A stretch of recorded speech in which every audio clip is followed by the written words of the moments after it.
Hi friends, welcome to my channel. என்ன பார்த்தீங்களா, quinoa தான் நான் சமைச்சிருக்கேன். இது வந்து நமக்கு கொஞ்ச நாளாக இதை தான் நாங்கள் ஃபுட் எடுத்துகிட்ருக்கோம். சாதாரணமாக சமைக்கிற சாதம் மாதிரி தான் இதையும் நம்ம சமைக்கிறோம். சாம அரிசி இருக்குது இல்லைங்களா, இது வந்து சீம சாமைன்னு சொல்லுவாங்க.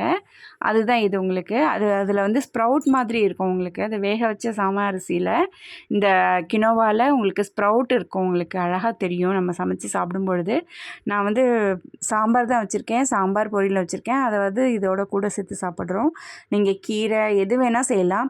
இதில் இட்லி, தோசை, சப்பாத்தி எல்லாமே செய்யலாம். இதில் உங்களுக்கு இதில் என்ன ஒரு நல்ல விஷயம்னா, இதில் மெக்னீஷியம், காப்பர், அயர்ன், அப்புறம் ஜிங்க், பொட்டாசியம், பாஸ்பரஸ்னு நல்ல விஷயங்கள்லாம் இதில் இருக்குது. எல்லாமே நல்லாயிருக்கும். அதே மாதிரி டேஸ்ட்டும் உங்களுக்கு சூப்பராக இருக்கும். தயிர் சாதம் பண்ணுறேன், இது பாருங்கள். தயிர் சாதம் பண்ணி சாப்பிடும்போது இன்னும் ரொம்ப டேஸ்ட் ரொம்பவே நல்லாயிருக்கும் உங்களுக்கு. இதை சாப்பிட்டு பழகிட்டிங்கன்னா அது ரொம்ப பிடிச்சி போயிடும். வாரத்தில் ஒரு 4 நாளாவது இது சாப்பிடுங்க. 2 நாள் வேணால் கூட நீங்கள் வேறு சாதம் வச்சுக்கோங்க. இந்த சாதம் வாரத்தில் ஒரு 4 நாளாவது சாப்பிடுங்க. தேங்க்ஸ் ஃபார் வாட்சிங். டைஜஷன் நல்லது, வெயிட் லாஸ் நல்லா பண்ணும்.